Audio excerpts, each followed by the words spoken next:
Hello everyone, আশা করি সবাই ভালো আছো। তো খুব র্যান্ডম একটা ভিডিও নিয়ে চলে এলাম আজকে গরুর মাংস রান্না করব। তো আমি যেহেতু এখন ছুটিতে আছি, বেবিকে এই পুরো সময়টা দিচ্ছি। আসলে দেশের বাড়ি যেহেতু সব কিছু একাই করতে হয়, একা হাতে বেবি সামলাতে হয়। ওরা আমার বোন, দোলা ভাই, আমার হাজব্যান্ড, ওরা যেহেতু সবাই জব করে, তো বাসায় দিনের বেলা থাকে না বললেই চলে। তো একা একা যতটুকু সম্ভব রান্নাবান্না টুকটাক করি, কিন্তু ম্যাক্সিমাম টাইম আমার বোনই করে। তো যেহেতু এই যে ওর বাবা আজকে বাসায় ছিল, ওর বাবা যখন যখন বাসায় থাকে আমি টুকটাক কাজ আসলে এগিয়ে রাখি।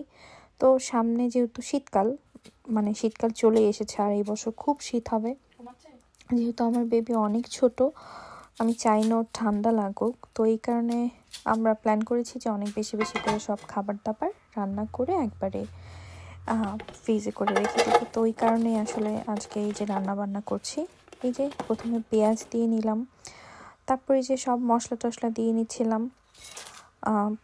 একটু বেশি করে রান্না করে আসলে বক্সে বক্সে ডিপ করে রেখে দিব। তো অনেক কিছু রান্না করেছি, তার মধ্যে আর কি যেদিন গরুর মাংস রান্না করেছি ওই দিন আর কি ভাবলাম যে একটা র্যান্ডম ভিডিও করে নিই তোমাদের জন্য। তারপরে যে তেল মশলা টশলা সব দিয়ে এই যে রসুন দিব, যেহেতু আমাদের এখানে এই ছোট ছোট দেশি রসুনটা খুব একটা পাওয়া যায় না ইংল্যান্ডে। তো আম্মুকে সবসময় দেখেছি যে মুরগির মাংসে, গরুর মাংসে সবসময় গোটা রসুন দেয়, এটা আমাদের সবার খুব পছন্দ। তো আমি মিডিয়াম সাইজের রসুনটাকে একটু মাঝখানে ভেঙে তারপর দিয়েছি আর কি। এই যে মাংসটা এরকম হাতে মাখিয়ে রান্না করব আজকে। তো ওই যে হাতে মাখাচ্ছিলাম আর মাহবুবের সাথে গল্প করছিলাম।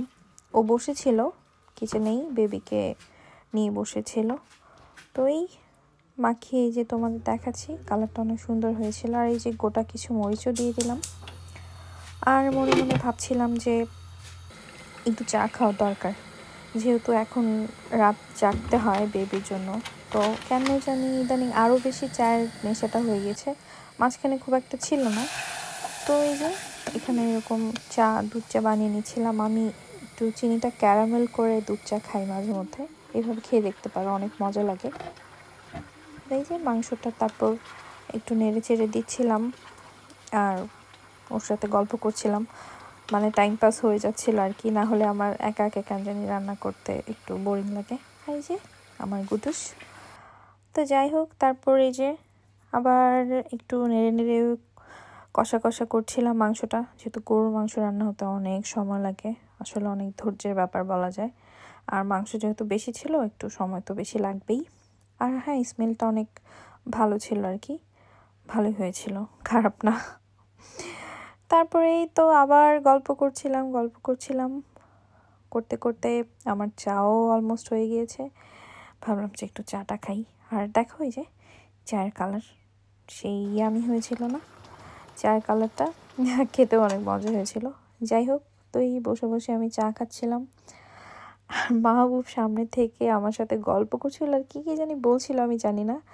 আমি হাসতে হাসতে পুরো পাগল হয়ে যাচ্ছিলাম, কি বলবো আর, উল্টাপাল্টা কথা বলতেছিল। যাই হোক, মজা নিচ্ছিল। তো আবার এই যে একটু মাংসটা কষিয়ে নিচ্ছিলাম। আর এই যে দেখতে পাচ্ছ ওখানে ভুড়ি ভিজিয়ে রেখেছিলাম, ওইটাও রান্না করেছিলাম আর কি। আর মনে হচ্ছিল মাংসে একটু ঝাল কম, তাই পরে আর একটু গুঁড়া মরিচের গুঁড়া দিয়েছিলাম। আর এই যে এখানে দেখতে পাচ্ছ ডিম আলুর ডাল আমরা এইভাবে খাই ফুলকপি দিয়ে। তো মাঝখানে ভাবলাম যে একটু ভাত খেয়ে নিই, পরে ভাতও খেয়ে নিয়েছিলাম। আর এই যে রসুনগুলো দিয়েছিলাম বাটিতে এরকম আলাদা তুলে রেখেছিলাম, যাতে পুরোপুরি গলে না যায়, কারণ মাংস সিদ্ধ হতে হতে দেখা যাবে যে রসুন একবারেই গলে যাবে, যেটা আমি চাচ্ছিলাম না। তারপরে যে কষা হয়ে গিয়েছে, অলমোস্ট রান্না শেষ। তো এই যে এখন বক্সের মধ্যে তুলে নিব। আমি এখানে 3টা বক্স নিয়ে নিয়েছিলাম, মাংস প্রায় 3.5 কেজির মতো ছিল, 3.5-4 কেজি। তো যাই হোক, এইরকম বক্সে বক্সে করে 3-4টা বক্সে তুলে রেখে দিয়েছিলাম, যাতে নেক্সট কোনো একদিন বের করে করে এভাবে খেতে পারি, যেটা আমাদের জন্য অনেক সুবিধা হবে। হ্যাঁ, আমার শিলাপুরো খুব একটা রান্নাঘরে যাতে আসতে না হয় এই শীতকালটা, বিশেষ করে যেহেতু ইংল্যান্ডে অনেক বেশি শীত পড়ে। আর বাবু ছোট, বুঝতেই পারছো। কালারটা কিন্তু খুবই সুন্দর হয়েছিল আর খাইতেও অনেক মজা হয়েছিল। আসলে আমার কাছে তো ভালোই লাগে, নিজের রান্না নিজের কাছে ভালোই লাগে। তবে এতটাও খারাপ রান্না করি না, যেহেতু আমার আম্মু ভালো রাঁধুনি, দেখে দেখেই রান্নাটা শিখা। আসলে কখনোই খুব একটা রান্না করা হয়েছে এমনটা না, দেখে দেখে শিখছি। আর এই যে ঢাকায় যখন পড়ালেখা করতাম তখন তো সব নিজে নিজেই আমাদের দুই বোনকে রান্না করতে হতো। আর ছোটোবেলা থেকেই রান্নার প্রতি খুব একটা নেশা ছিল, খুবই নেশা ছিল, যেটা দাদি এখনও বলে। তো যাই হোক, হ্যাঁ অনেক মজা হয়েছিল যে টেস্ট করেছিলাম। তো এই যে বক্সে তুলে নিলাম, তারপর ঠান্ডা করে একবারে ডিপে ঢুকিয়ে রেখে দিব। তো যাই হোক, ধন্যবাদ সবাইকে, থ্যাঙ্কস ফর ওয়াচিং।